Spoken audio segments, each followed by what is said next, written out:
네, 참 예수님. 예수님. 한 주간 또 잘 보내셨습니까? 네. 네. 요한묵시록의 이제 서간문을 우리가 이제 지난 시간부터 읽기 시작했는데 어떻게 그 말씀이 나의 삶의 어떤 변화와 아니면 이렇게 살아가야 되겠다라는 어떤 이런 신념이랄까요? 그런 것들이 조금 이렇게 생겨나는 것 같습니까? 네. 뭐 에베소 교회 하나만 보고? 네. 네, 정말로요? 네. 근데 우리가 그 이 서간문에 이 요한묵시록에 나오는 거 저번 시간에도 말씀드렸다시피 여기서 나오는 이 언급되는 모든 주제들이 뒷부분에 다 언급된다.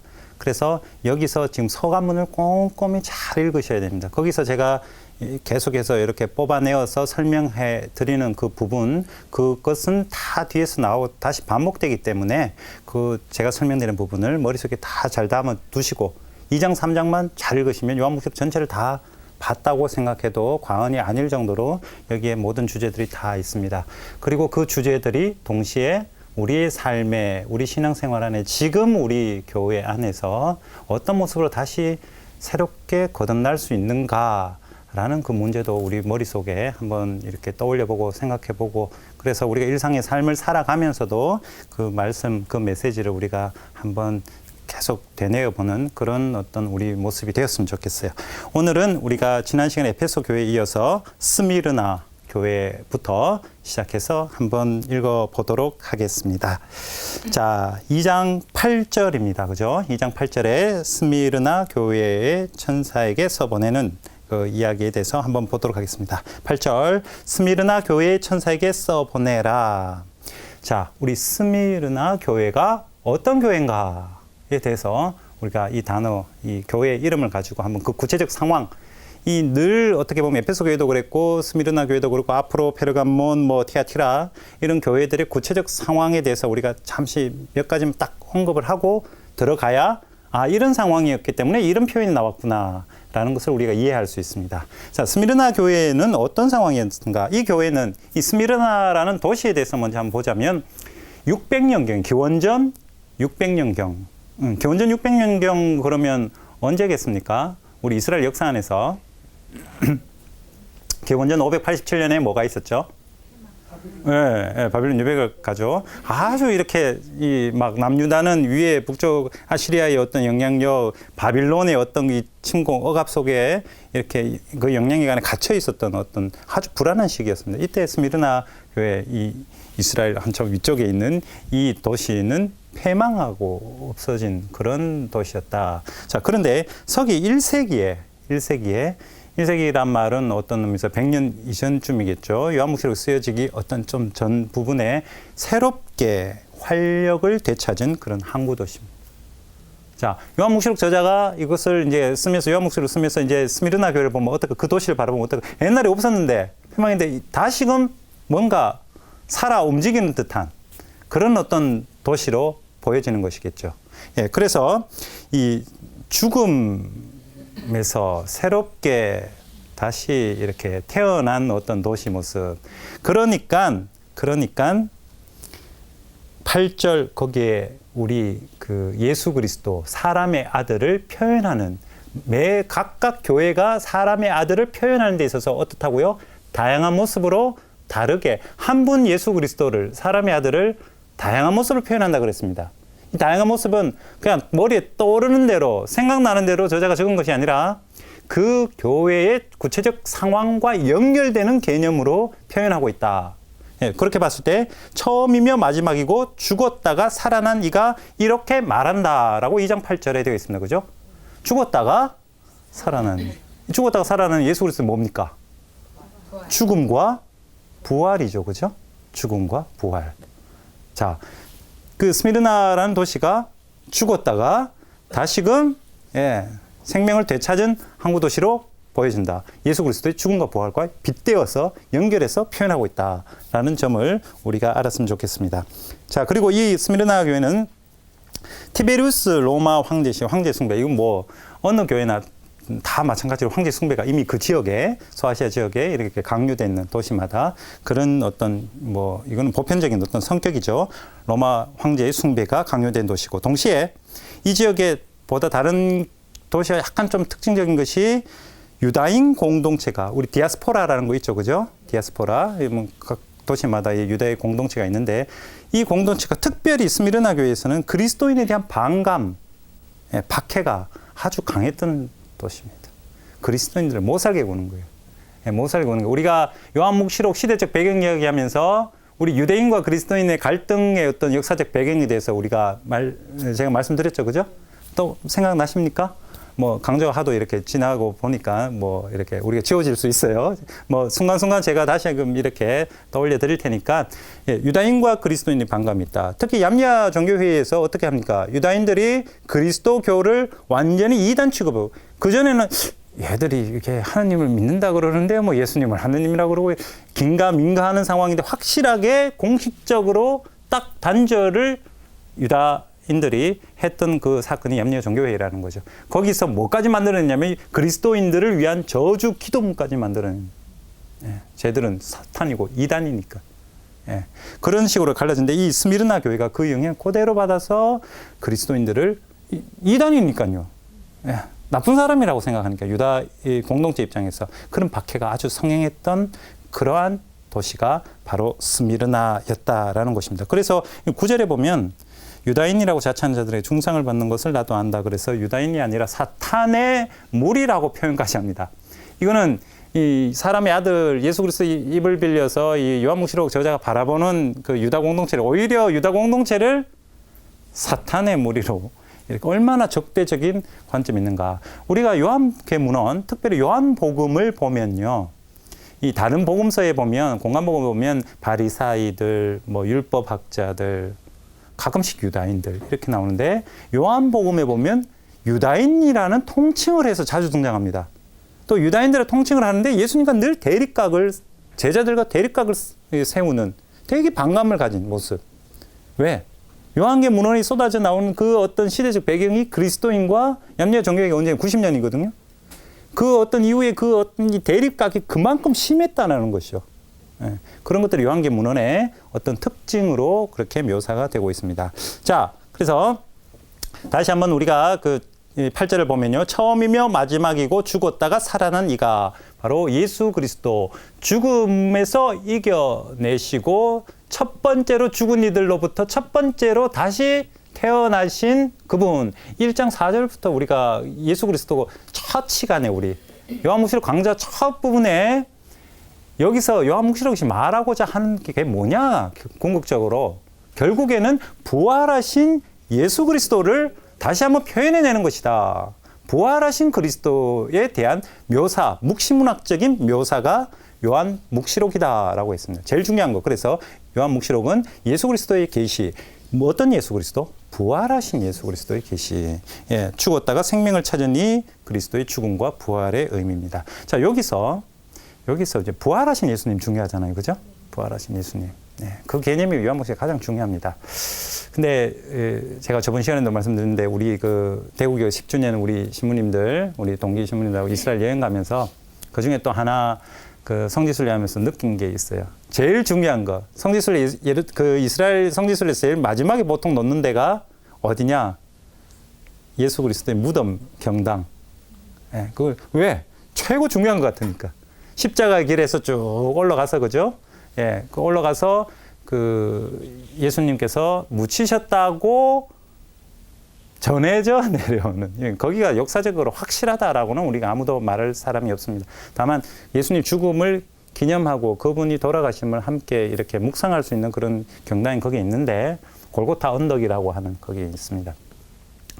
거기 가서 보면 이것이 제일 중요하게 사람들이 거기서 제일 경건해져요. 정말로. 그 전까지는 농담하다 우리 동기 신부들하고도 가면서도 이런 농담을 장난치고 막 이러다가 거기 가니까 표정들이 완전히 정말 왜 우리 상가집에 가서 이렇게 탁 있는 그런 표정으로 탁 이렇게 되게 경건해. 가장 중요한 장소라고 생각해요. 그런데 그런 딱 들어가서 보면 예수님 시신을 놓았다라는 돌이 편편한 돌이 이랬습니다. 거기에 손을 만지고 다 친구하고 기도하시고 무릎 꿇고 그 바로 왼쪽에 경당이 있습니다. 그 머리 숙여서 들어가서 예수님 시신 놓였다라는 그곳, 어떤 의미 역사적인 사실이 맞냐 안 맞냐를 떠나서 예수님 죽음에 대해서 묵상할 수 있는 그곳에서 손을 이렇게 대고 기도하고, 그런 모습을 보면서 제가 성경에 천사가 말하는 그 대목이 떠올랐어요. 왜 살아계신 분을 죽은 이들 사이에서 찾고 있느냐. 왜 우리가 무덤 여기를 그렇게 중요시하게 생각할까? 오히려 지금 예수 그리스도께서는 갈레아로 가셨다. 거기서 만나라고 그러지 않습니까? 부활하신 후에 나타나신 예수 그리스도, 갈레아에서 실제 고기 잡는 어부였던 제자들이 고기 잡고 있는 현장에 나타나시고 같이 아침을 드시고, 그죠? 그리고 갈레아에서 정말로 그 여러 사람들한테 나타나시면서 실제 예수 그리스도께서 이 세상에서 사시면서 보여주셨던 삶의 자리로 예수께서는 다시 가셨다. 살아계신 분.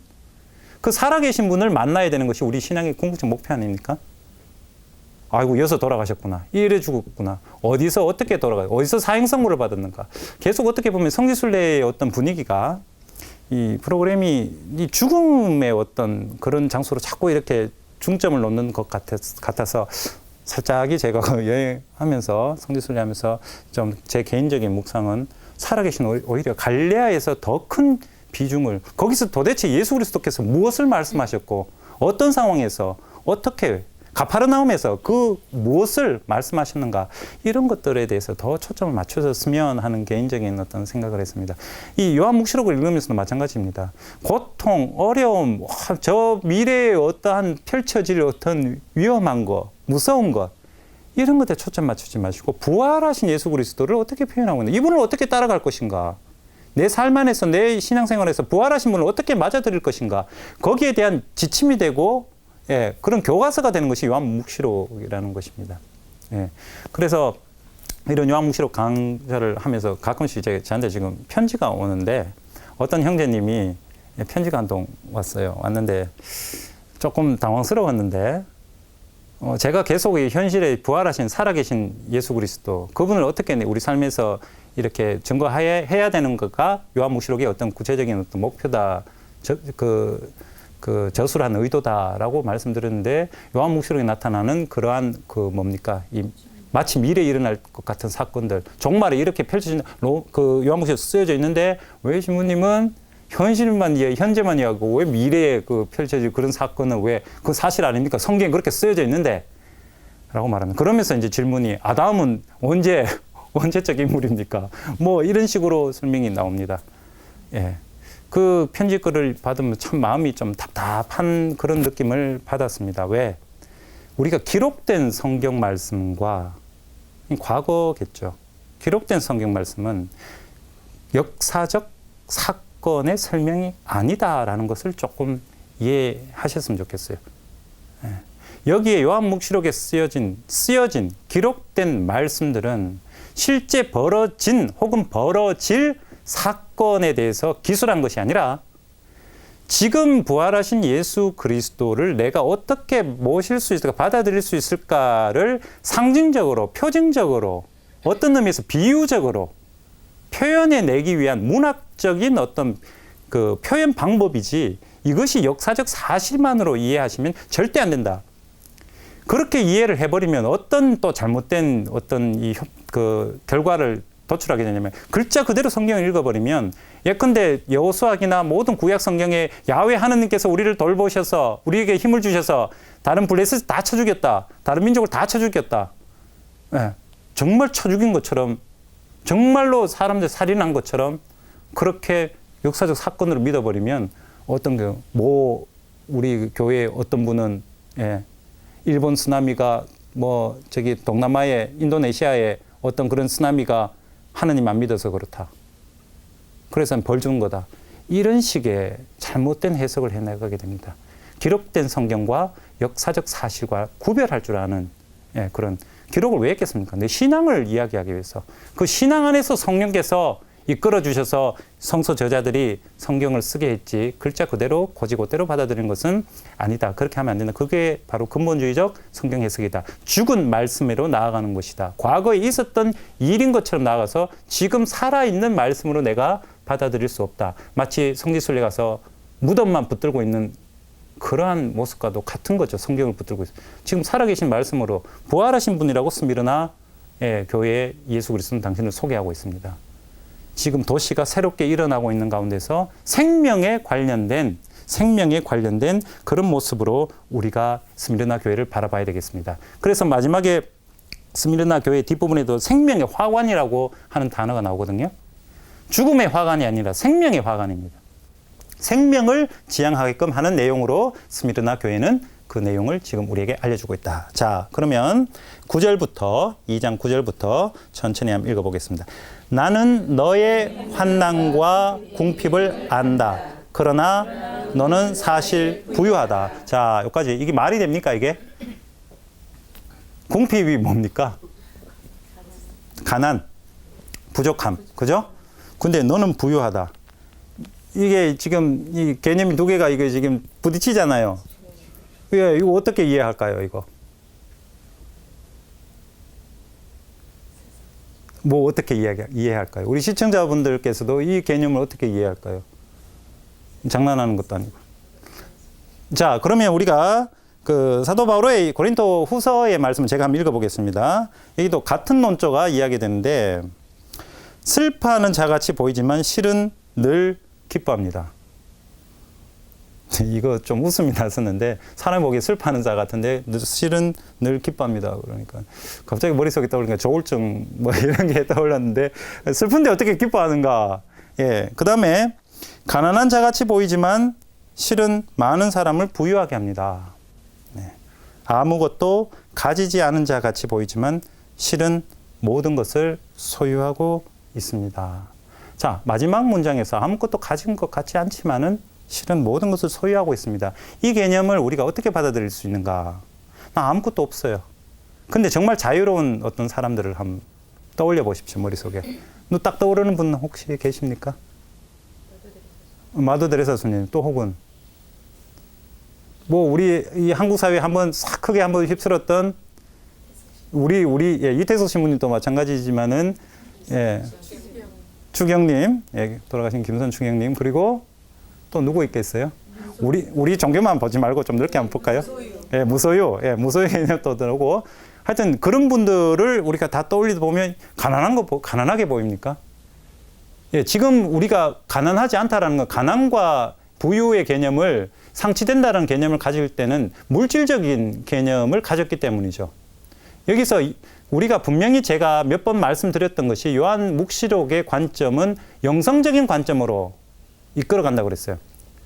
묵시적인 관점이 세상은 나쁜 것이고 천상은 좋은 것이다라는 이분법적 관점에서 천상적인 어떤 그런 영성적인 것을 지상 안에서 구현하라는 것이 바로 요한 묵시록 관점입니다. 로마가 아무리 억압을 하고 역사적 배경에서 세월이 그렇게 힘들어서 박해 시기를 할지라도 너희들은 승리했다. 말도 안 되는 소리죠. 이것도 이분법적으로 상치되는 개념이죠. 분명히 우리가 생각하기에. 세상에서 힘들어 죽겠는데 뭔 승리냐. 예, 분명히 이거 반대되는 개념입니다. 그런데도 그것이 가능한 것이 이 세상을 바라보는 나의 영성적인 신앙적인 관점이 바로 내가 승리할 수 있다는 거죠. 예수님과 더불어서. 방금 여러분들께서 언급하신 그 어떤 그런 분들, 너무나 풍요해 보이고 부유해 보이는 것이에요. 신앙적으로, 영성적으로. 그러한 모습입니다. 너의 환난 궁핍을 한다. 그러나 너희는 사실 부유하다.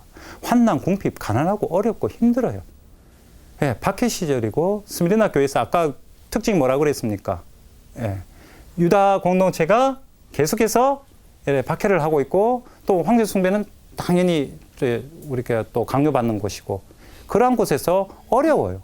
어려운데 부유할 수 있는 것은 칭찬입니다. 지금 사실 너는 부유하다. 거기에 대해서 굴하지 않고 내가 정신적으로 굳건하다라는 것이요. 이건 예수 그리스도께서 칭찬해 주시는 말씀입니다. 너희들은 그만큼 강한 믿음이 있다라는 것입니다. 이 강한 믿음 한번 계속해서 보도록 하겠습니다. 예. 또한 유다인이라고 자처하는 자들에게서 중상을 받는 것도 나는 안다. 예, 유다 공동체로부터 미움을 받고 박해를 받고 있다. 예, 중상을 받는 것, 예, 모독적인 언사, 예, 모독적인 언사, 모독한다는 거죠. 예, 해코지 말로써. 예. 근데 우리가 나중에 보겠습니다만은 그 바다에서 올라오는 이 짐승, 예, 그다음에 땅에서 올라오는 짐승. 이 짐승의 주요 특징이 뭐냐면 이 말로 모욕하는 거예요. 모독하는 거. 자, 그것과 여기에 유다인들이 중상을 한다는 것과 연결해서 생각하시기 바랍니다. 중상을 한다는 것, 말도 안 되게 모독한다는 것, 남을 해코지 말로 산다는 것, 이것을 요한묵시록 저자가 어디로 연결하냐면 짐승들한테 연결해요. 그 짐승은 뭐 로마의 어떤 군사적이고 종교적인 어떤 힘을 상징하는데, 그 로마를 또 어디에 연결하냐면 이 두 짐승이 나타나기 전에 12장에 그 사탄의 어떤 출발점이라고 할 수 있는 용, 천상에서 그 미카엘 천사하고 싸워서, 그죠? 용하고 연결하는 겁니다. 용이 뭐냐? 완전히 그 어떤 사탄 덩어리, 악 덩어리라는 거죠. 악의 표상 그 자체. 그것이 구체적으로 현실에 보여지는 게 로마라는 것이죠. 그러면 그 구체적으로 악의 구체적인 모습이 뭐냐? 모욕이라는 것입니다. 모욕하는 자, 남을 아무 근거 없이 이렇게 말로써 해하는 자, 그것이 요한묵시록 관점에서 보자면 그것이 악 자체라는 것입니다. 예.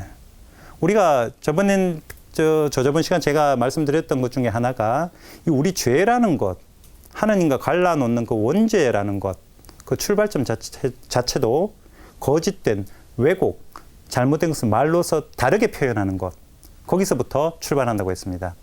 뱀이 하느님 말씀을 왜곡했고, 또 하와 자체도 하느님이 이러지 마라 먹지 마라 그런 것을 만지지도 말라고 자꾸 자기 말을 더 갖다 붙이고 왜곡시키는, 거기서부터 어떤 의미에서 죄가 출발한다. 우리 말조심, 그래서 말조심을 해야 된다라는 것이죠. 사실 그대로 말하면 박해받을 수 있어요. 그러나 중간중간에 이렇게 상황을 보고 대충 타협하는 식으로 말을 자꾸만 맞춰서 왜곡시켜 나가면, 그냥 앞에 보기에 얼굴 안 붉히려고 왜곡시켜 나가는 그런 말을 해나갈 때, 이것이 동시에 모욕적인 언사 중에 하나입니다. 거짓말이죠. 우리가 쉽게 이야기해서. 그것이 죄의 근본이고 악의 근본이 될 수 있다는 것, 요한묵시록의 어떤 흐름을 봐서도 우리가 알 수 있습니다. 자, 또한 유다인이라고 자처하는 자들에게서 중상을 받는 것도 나는 안다. 유다인과 그리스도인의 갈등, 그 어떤 중상은 이 말로써 하는 모욕적 언사를 중요시하고 있다라는 정도로 아시고요. 그러나 그들은 유다인이 아니라 사탄의 무리다. 자, 사탄의 무리, 유다인과의 갈등에서 당연히 나올 수밖에 없는, 근데 왜 사탄이라고 불렀을까? 유다인들도 하느님의 뭡니까? 자녀 아닙니까? 선민의식 그래 강한 하느님 백성인데 왜 이 그리스도인들이 사탄의 무리라고 불렀을까? 그리스도인 입장에서 저 사람들은 하느님을 한 번 하느님 믿고 있다는 걸 알 거 아니에요, 그죠? 근데 왜 사탄의 무리라고 불렀을까? 자, 디아스포라의 상황을 우리가 잘 봐야 됩니다. 디아스포라의 상황을. 디아스포라에서 유다인들이 정말 한 분 하느님만 믿고 다른 걸 다 거부했을까요? 황제 숭배 다 거부하고 오롯이 우리의 믿음만 지키겠다? 안 했습니다. 타협 들어갑니다. 황제 숭배도 적당히 하고 어쩔 수 없이 살아남기 위해서, 그죠? 다른 어떤 외국에서 그 모습을 바라보면서 저 사람들은 말로서 겉으로는 유다인인 척 하지만은 시나고가에 모여서 뭐 하고 있지만은 결국엔 보면 그리스 문화와 그 다음에 로마의 어떤 문화, 그 종교적인 억압에 다 수긍하고 적응하고 타협을 해 나가면서 그렇게 겉모습만 유다인이고 하느님의 백성이지 속은 실제로 보면 하느님을 저버린 백성이다라는 그런 개념을 그리스도인들이 가지고 있었습니다.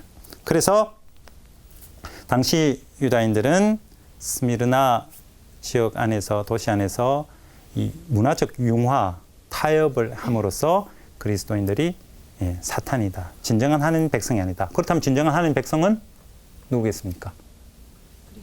그리스도인이죠. 그래서 우리가 저 요한복음 제일 뒤에 가면 21장 그쪽에 천상의 예루살렘 나타나면 진짜 하느님 백성, 나는 너의 하느님 되고 너는 나의 백성이 될 것이다. 이 완전 신명기에 나타나는 그 정신을 그대로 갖다 놓은, 누구에게? 어린 양의 신부에게, 그리스도를 받아들이는 그리스도교 신자들에게 참된 하느님의 백성과 이 하느님과의 관계를 설정하는 대목이 나오게 됩니다. 자, 그래서 우리가 계속해서 읽어보도록 하겠습니다. 내가 앞으로 겪을 고난을 두려워하지 마라. 보라, 이제 악마가 너희 가운데 몇 사람을 감옥에 던져 너희가 시험을 받게 될 것이다. 자, 여기 보면 이제 악마가 너희 가운데 몇 사람을 감옥에 던져 너희가 시험을 받게 될 것이다. 자, 여기 보면 두려워 마라. 너희를 왜 두려워하지 말라고 했습니까? 우리 지금 말씀을 듣는 너희가 왜 두려워하지 말? 우리가 어디에 처할 것 같으니까. 예, 여기 자세히 한번 보십시오. 네가 앞으로 겪을 고난을 두려워하지 마라. 그 고난이 어떤 것이냐? 악마가 너희 가운데 몇 사람? 이 너희는 누구죠? 스미르나 교회에서 유다인들의 어떤 박해와 로마 황제 숭배의 어떤 강요에 대해서 저항하면서 꿋꿋이 부유하게 영성적으로 신앙에 부유하게 살아가는 사람 중에 몇몇을 어떻게 한다고요? 감옥에 던져 너희가 시험을 받게 될 것이다. 이 고난을 말해요. 이것을. 자, 악마는 아까 악에 대해서 제가 설명해 드렸죠. 뭐 시기하고 질투하고 막 말로써 이렇게 모욕하고 이것을 감옥에 던진다. 자, 이 감옥에 던진 어떤 감옥일까요? 감옥하면 떠오르는 게 뭐 있습니까? 창살. 예, 창살입니까? 창살 없는 감옥도 있어요. 예, 우리가 농담적으로 우리 실학생 때 우리 창살 없는 감옥에 있다고 막 그랬는데 그건 농담이고요. 근데 이 창살 이런 그 물리적인 어떤 감옥으로 생각하면 안 됩니다. 왜냐하면 당시에는 감옥에 갇히는 형벌은 존재하지 않았습니다. 예. 그렇다면 이 감옥이 뭔가? 이 비유적으로 이렇게 생각을 하셔야 됩니다. 어둠? 예. 불요? 불? 무슨 불? 예, 유황불, 막 지옥에서의 불입니까? 예, 그 감옥에 던진다는 것은 어디에 이렇게 그 박해 속에 집어넣는다라는 개념으로 생각하십니다. 감옥에 던져 악마가 모욕적 언사를 해서 자꾸 해코지를 해서 쉽게 생각해 보십시오. 여러분들 옆에 이웃이 아무 근거 없이 자꾸 나를 비방하고 자꾸 말하면 어떻습니까? 기분 나쁜 정도가 아니고 이거는 막 거기만 떠올리면 막 미치겠죠. 예, 완전히 막 답답해가지고 그죠? 이건 아닌데 내가 어디 갇힌 것 같죠? 집 밖으로 함부로 자유롭게 나가기도 하고 부딪히면 겁나고 혹시 본당에서 그런 분 계십니까?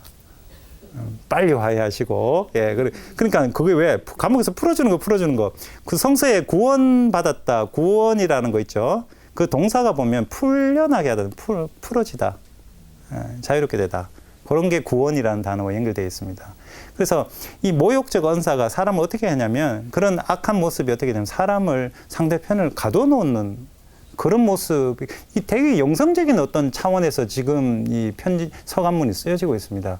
이 표현들을 한번 보십시오. 이게 내 기분 나쁘게 갖고 저 사람 비방했으면 그냥 뭐 서로 감정 상하겠구나 이런 차원이 아니라 그 말이 그 사람을 얽매게 만들어 버린다. 구원의 반대 개념으로 만들어 버린다라는 것입니다. 그래서 내가 참 답답해지죠. 내가 그 모욕을 당하면서 이렇게 갇혀져 버리는 것이죠. 그러나 그러한 이런 현실, 그런 내가 갇히고 답답하고 억압받는 그런 현실, 그것을 두려워하지 마라. 예, 왜냐하면 너희는 10절 후반부에 너희는 열흘 동안 환난을 겪을 것이다. 열흘 동안. 왜 하필 열흘일까? 우리 숫자 상징 이거 묵시적인 표징들 다 봤죠? 예. 7은 무슨 뜻? 예. 12는 12지파에서 출발해 가서 뭐라고요? 하느님 백성, 보편적인 수, 세상 모든 사람을 구원으로 분류하는 그런 어떤 하느님 백성 개념. 이게 또 보편적인 개념이 있죠? 그 중간에 10이라는 숫자는 무슨 뜻인지는 모르겠는데, 예. 한번 대충 추측을 해보면 완전수 완전 사이에 어정쩡한 숫자. 이게 그래서 완전하고 보편적으로 영원하고 끝까지 가지 않는다는 뜻이죠. 6자도 한번 보십시오. 7자보다 뭐하지 않습니까? 그 666 배웠죠, 그죠? 666이 뭐 요즘 우리 뭐 바코드 해가지고 그렇게 나오는 게 아니라 666은 로마 황제 그때 한 3명을 열거했습니다, 그죠? 당시 어떤 그런 악한 모습을 드러내는 로마 황제를 지칭하는 그런 해석이 있다. 그 6자라는 것도 보면 7자와 1이 모자라는 어떤 좀 그 어정쩡한 수. 열을 이것도 보면 어정쩡한 수. 그 이것이 영원하지 않고 한계적이다라는 뜻이죠. 한계적 숫자다. 그래서 이 모욕하고 감옥에 갖고 억압을 하고 그래서 이 답답한 것은 이것이 영원히 펼쳐질 것이 아니라 한계가 있으니까 참아라, 인내해라라는 것입니다. 예. 그리고 너는 죽을 때까지 충실하여라라고 되어 있습니다. 자, 이 조금 비관적인 어떤 말마디일 수가 있어요. 죽을 때까지 이 상황 변하지 않는다라는 약간 조금 우리가 또 답답함을 느낄 수 있습니다. 내가 어떻게 중상모략을 당하고 있다. 근데 이것이 그것이 무엇이건 간에 그것에 대해서 휘둘리지 말고 니는 네가 할 길 가고 예수 그리스도의 믿음을 꿋꿋이 가지고 충실해라라는 것입니다. 일전에 제가 한번 말씀드렸습니다. 신앙이라는 것, 믿음이라는 것, 히브리어로 에메트라는 이 단어가 있는데 이것이 1차적인 의미는 충실성이었습니다. 내가 어떤 다른 존재를 받아들이고 이것은 난 믿습니다. 신앙이죠, 그죠? 믿습니다라는 우리가 신앙이라는 표현하면 믿고 바라는 거예요. 뭔가 타 존재를 염두에 두는 게 1차적인 의미로 팍 떠오를 수가 있는데 그것이 아닙니다. 이것도 물론 신앙이지만은 무엇보다 1차적인 뜻은 뭐냐면 내 삶에, 내 신념에, 내 신앙의 충실성을 먼저 우리가 생각을 해야 된다는 것입니다. 내 충실성. 내가 꿋꿋하게 이것이 옳다고 생각하는 것에 대해서 흔들리지 않고 타협하지 않고 사탄의 무리라고 유다 공동체를 왜 그리스도인들이 그렇게 불렀습니까? 타협하기 때문에. 다른 것과 어울려서 융화되어 버리기 때문에. 그러지 말고 내가 가지는 신념을 신앙을 꿋꿋하게 충실하게 지금 가지고 살아가는 것 이것이 바로 여기서 말하는 신앙적인 부분이다. 왜? 그런 중상모략은 오래 가지 않으니까 그것은 끝이 있으니까 우리는 우리의 길을 꿋꿋하게 걸어가면 되니까 그런 것들을 머리에 두시기 바랍니다. 자, 그러면 내가 너에게 무엇을 준다고요? 생명의 화관을 너에게 줄 것이다 라고 했습니다. 이 화관은 왜 화관이라는 이 관 이거를 이야기를 했을까요? 바로 로마 황제를 염두에 둔 것입니다. 관. 우리가 4장부터 보면 이제 어저에 앉아 계시면 왜 어저라는 것을 가지고 왔을까? 우리 로마 황제, 우리 못지않는 우리 하느님이 있다는 거죠. 이 세상을 로마가 다스리고 그런 억압 속에 있지만은 내가 믿는 주님 중에 주님이고 왕 중에 왕이고 그런 예수 그리스도 그분도 어저에 계시고 하나님도 어저에 계시고 한 분 하느님 그분이 내 삶의 최고의 왕이시다라는 것. 여기 생명의 화관도 마찬가지입니다. 이 화관이라는 단어가 황제와 관련된 이 왕과 관련된 그런 단어거든요. 그래서 이 화관을 보면 생명의 화관입니다. 세속적인 것에 휘둘리는 세속적인 권력을 가지는 화관이 아니라 생명, 영원한 생명, 동시에 정신적이고 영성적이고 신앙적인 어떤 그런 차원에서 나는 세상을 이겨내는 그런 화관. 그 관을 누가 써요? 예수님만 쓰는 거죠. 하느님이 쓰는 것이 아니라 내가 이겨내면 충실하게 살아가면 내가 왕이라는 거죠. 여러분 일반적인 삶을 사시다가 한번 보십시오. 제일 어려운 게 사람하고의 관계 아닙니다. 나 자신하고 싸움이지. 그죠? 내가 내 삶을 충실하게 그리스도의 어떤 신앙을 가지고 꿋꿋하게 살아가는 내가 매일의 삶 안에서 나를 이겨내는 것. 그러면 그 사람이 세상 왕이에요. 주위에 아무리 뭐라 그래도. 그래서 내가 왕이 되는 그런 기분으로 사시기 바랍니다. 내가 생명의 또 주인이 되는 그런 어떤 마음을 우리가 가져야 되겠습니다. 그래서 이 생명의 화관은 하느님 차원, 영성적인 차원, 이 세상의 논리가 아니라 저 세상의 논리에서의 어떤 그런 차원으로 이해해야 됩니다. 이와 비슷한 차원의 그 대목이 마태복음 5장에 있는데요. 여기 마태복음 5장 뭡니까? 진복 8단 나오는 행복하여라 시작되는 거죠. 그 구절을 제가 한번 읽어보겠습니다. 5장 10절 11절 보면 행복하여라 의로움 때문에 박해를 받는 사람들 하늘나라가 그들의 것이다. 사람들이 나 때문에 너희를 모욕하고 박해하며 너희를 거슬러 거짓으로 온갖 사악한 말을 하면 너희는 행복하다. 기뻐하고 즐거워하여라. 너희가 하늘에서 받을 상이 크다. 사실 너희 앞서 예언자들도 그렇게 박해를 받았다라고 되어 있습니다. 우리가 살아가면서 신앙을 가지고 가면서 편안하게만 하면 어떤 의미에서 하늘나라 찾을 수 없을 것 같아요. 분명히 하늘나라와 이 세상적인 논리는 다를 수밖에 없습니다. 근데 세상을 살아가면서 불편하고 힘들고 그러나 신앙을 지키기 위한 자그마한 노력 하나라도 해나간다면 옆에서 세상 사람들이 손가락질 하더라도 그 모습은 하늘나라의 시민으로 들어갈 수 있는 모습이다. 제가 개인적으로 이태석 신부님을 아까 우리 이태석 신부님도 언급했습니다마는 그분을 바라보면서 정말로 세상 사람들의 무서움이라고 할까요? 우리 교회의 무서움일 수도 있습니다. 이태석 신부님 거기서 막 활동하시고 이렇게 도움 청할 때 교회는 냉대를 했습니다. 잘 안 도와주셨어요. 그런데 그분이 돌아가시고 언론을 타니까 교회가 그분에게 아주 뭐 크나큰 어떤 뭐 홍보를 넘어서서 엄청나게 영화까지 지원하는 그런 어떤 분위기로 흐릅니다. 예. 이것이 무엇을 말하고 있는가? 예. 이태수 신부님은 당신 삶의 참다운 행복을 추구하셨겠죠. 세상적인 논리는 그 살아계셔 추구하실 때 그 모습, 그것에 세상 관심이 없었다는 것이죠. 그러나 돌아가시고 또다시 세상이 거기에 붙는 것은 세상적인 가치를 위한 것이 아닌가? 정말로 우리가 살아가면서 참 행복을 추구하는 것이 아니라 인간적인 어떠한 교회의 위상, 어떤 인간적인 어떤 그런 유명세, 이것을 위해서 그런 중요하고 정말 참 행복을 추구하셨던 분들을 이용하고 있는 것은 아닌가 한번 반성해 볼 필요가 있습니다. 많은 경우 이태수 신부님보다 더한 상황에서 선교하시는 분들 많고 어려운 상황에서 하느님 복음 전하는 분들 많이 계십니다. 이분들 지금 우리가 돌아보고 함께 나누고 그렇게 안 하면서 혹시나 그 중에 한 분 또 세상의 이목을 받으면 또 같이 덩달아서 같이 뭐 좋으신 분이다 이렇게 나가는 모습, 이거 분명히 어떤 의미에서 우리가 이 참 행복을 지향하는 모습에 있어서 조금 모자라고 부족한 모습이 아닌가 한번 되돌아볼 필요가 있습니다.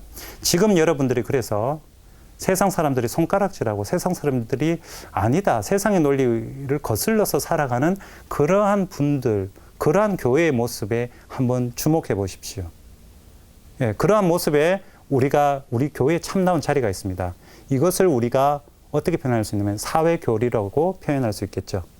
사회에 부족하고 힘들어하고 아파하고 사회로부터 손가락질하고 사회로부터 외면받는 그곳에 교회의 자리가 있다고 분명히 많은 문헌들이, 교회의 문헌들이 이야기하고 있습니다.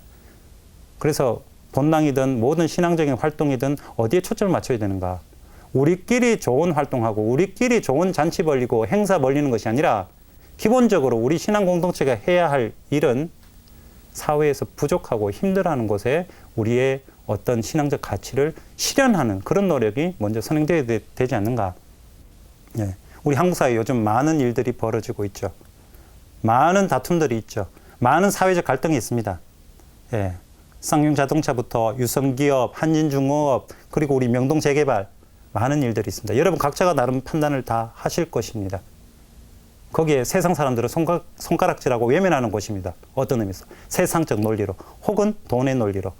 그러나 우리는 아파하는 사람들을 감쌀 수 있는 그러한 일들 안에서 누가 아파하고 있는가를 우리 각자의 신앙적인 판단으로 한번 생각해 보시면 좋겠습니다. 생명의 화관은 분명히 세상적 논리와는 맞지 않는 저 세상의 하느님의 가치를 실현하는 자에게 주어짐을 우리는 한번 생각해 볼 필요가 있습니다.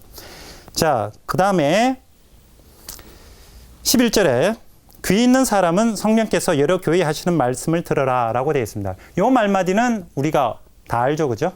예. 다 우리 매 교회마다 앞으로 반복될 거예요. 자, 여기서 다시 한번 강조합니다. 이 말마디는 단순히 스미르나 교회만을 위한 말마디가 아니다. 지금 우리에게도 전해지는 말씀이다. 여러 교회, 7개 교회, 모든 보편교회에 말씀하시는 것이다. 여러분들, 자, 지금까지 이제 읽었는데, 스미르나 교회에서 어떤 말씀을, 어떤 관점을 내 삶의 어떤 그것으로 잡고자 합니까?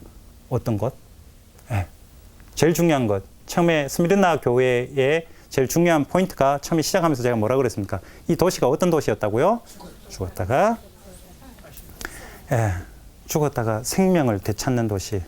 여러분, 생명을 한번 말로서 사람을 죽일 수 있다라는 거.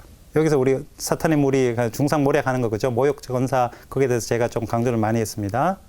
말로서 사람 죽이는 문화를 만들지 마시고 말로서 사람을 살리는 그런 말을 해야 되겠다. 그런 생명을 중시하는 그런 말들을 우리가 만들어내야 되겠다. 그러면 살리려고 그러면 어떻게? 죽어가는 이들, 아파하는 이들, 그런 이들 안에게 우리가 생명을 불어넣을 수 있는 말. 중상모략적인 말은 악마의 말이라고 했습니다. 그죠? 우리 하느님의 말씀은 생명의 말씀입니다. 왜? 그분이 살아계신, 부활하신 예수 그리스도이시니까. 어떤 말씀을 이웃에게 하고 싶습니까? 아이고, 저 자매님, 저 형제님 조금 미워 죽겠다라고 말을 하려고 하더라도 나오는 말은 아우 잘하십니다. 아우 좋으십니다. 조금 더 잘하시면 좋지 않겠습니까? 하여튼 조금 긍정적으로 이렇게 살리는 말씀들을 많이 하셨으면 좋겠어요. 말은 저는 이렇게 하지만은 저 자신도 이 하나 비판 시작하면 저도 막 걷잡을 수 없이 막 이렇게 나가는 경향이 없지 않아 있어서 자꾸 반성이 됩니다. 이 성직자 수도자들 저녁에 양심성찰하는 기도문 이 끝기도 할 때 보면 양심성찰하는데 하루에도 내가 말을 하는 게 얼마나 이 쓸데없는 말을 이렇게 계속 말했는가 이런 반성이 많이 돼요. 그래서 어쩔 수 없이 우리는 한계를 가지고 부족한 게 있겠죠. 그러나 그 부족함을 인지하는 거와 부족함을 인지 못하고 멋대로 살아가는 것과는 분명히 다른 결과를 갖게 될 것입니다. 생명의 화관을 위해서 우리가 나아갔으면 좋겠습니다. 그렇게 나아갈 때 승리하는 사람은 두 번째 죽음의 화를 입지 않을 것입니다. 이거는 퀴즈. 이거는 워낙 정말 첫 번째 죽음은 뭡니까? 육체적인 죽음. 근데 두 번째 죽음의 화를 입지 않을 것이다. 두 번째 죽음은 영성적인 신앙적인 죽음. 그렇게 노력해 간다면 육체적으로 고단하고 고달프고 죽을지라도 정말 신앙을 증거하다가 우리는 지금 박해 시절이 아니기 때문에 그런 육체적으로는 고달프더라도 어떻게 영성적으로는 절대로 죽지 않을 것이다 라는 그런 어떤 말씀을 여기 합니다. 스미르나 교회는 사실 우리 에페소 교회에서는 생명나무의 열매를 주신다 했는데 스미르나 교회는 그닥 주어지는 게 뭡니까? 뭐가 있어요? 두 번째 죽음의 화를 입지 않을 것이다. 이게 단데 생명나무 열매를 먹고 싶은 게 그것이 더 좋겠습니까? 아니면 이 영성적인 신앙적인 죽음 안 죽는 게 더 좋겠습니까? 어이구야 욕심 또 많으시네. 둘 다 좋은데 자, 이 영성적인 이 죽음 그럼 영성적인 죽지 않으면 신앙적인 어떤 이 생명을 계속해서 유지해 나간다. 이 신앙적 생명이 어떤 거겠습니까? 신앙적 생명. 여기에 대해서 한번 생각해 보셔야 됩니다. 자, 생명나무의 열매를 먹는다는 것은 하나님 영역 안에 하나님과 일치한다는 거 제가 지난 시간에 말씀드렸습니다. 그러면 이 신앙적인 죽음을 입지 않는다. 신앙적인 생활을 계속해 나간다. 그래서 생명의 화관을 이렇게 연결을 한다. 그것은 어떻게 보면 이것도 하느님하고의 관계에 대해서 한번 생각해 볼 필요가 있습니다. 왜 무슨 의미에서 이 죽지 않고 살아간다 그러죠? 구약 성경에 보면 어떻게 되어 있냐면 아담과 하와가 에덴 동산에서 쫓겨나면서 사람들을 한번 묘사된 사람들 전혀 한번 보십시오. 보시면 이 나이가 어떻게 돼요? 죽는 나이가 점점 줄어들어요. 점점 줄어듭니다. 이게 뭐냐면 하느님과의 관계가 멀어질수록 이제 인간은 생명으로부터 멀어진다. 죽음에 가까워진다라는 것을 상징적으로 비유적으로 묘사하기 위한 방법입니다. 정말 사람이 800살, 900살 이렇게 살았다고 믿으십니까? 그래 살고 싶으시죠? 싫어요? 그러면 20대의 모습으로 한 800살까지. 싫으세요?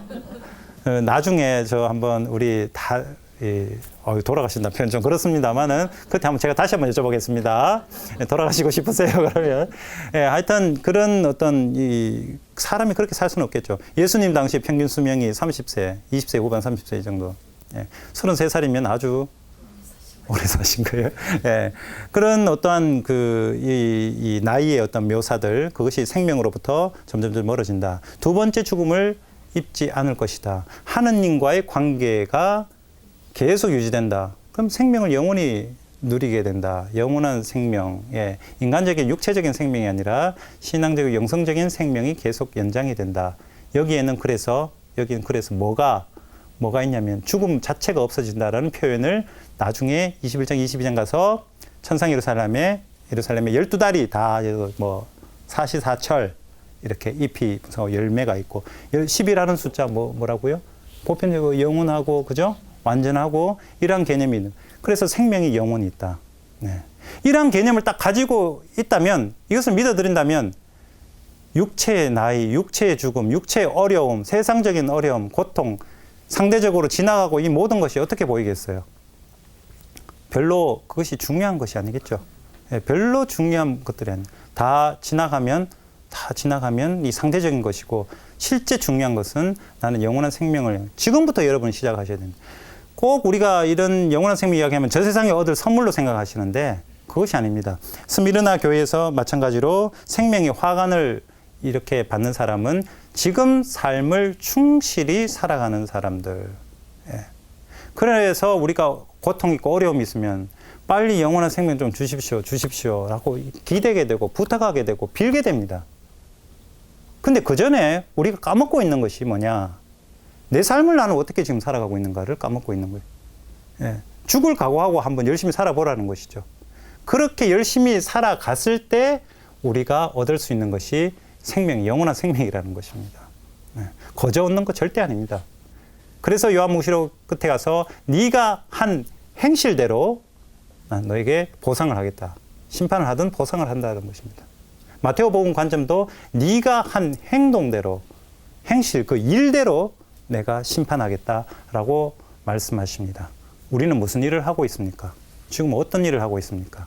과연 신앙적인 가치에 대해서 충실히 현재 실천하고 있습니까? 아니면 평일에는 세상의 논리 따라 주일에는 성당 가서 그냥 신자로서 그냥 그렇게 일주일에 단 하루만 그런 신앙의 가치로 살아가고 있는 것인지 우리의 모든 몸짓 하나하나 생각, 말, 행동 작은 것 하나에서 신앙적 가치를 담아낼 수 있었으면 좋겠습니다. 그래서 그러한 어떤 그 충실성, 신앙적인 가치 안에서 우리는 진정으로 예수 그리스도의 어떤 참된 제자로서 하나님의 백성으로서 살아갈 수 있다는 것입니다. 자, 우리가 에베소 교회, 스미르나 교회 이제 두 개를 봤는데요. 이 설명을 하면서 자꾸 이렇게 조금 처지는 경향이 있는데 다음 시간부터는 조금 빨리 그렇게 열심히 한번 다시 읽어보도록 하겠습니다. 네, 수고하셨습니다.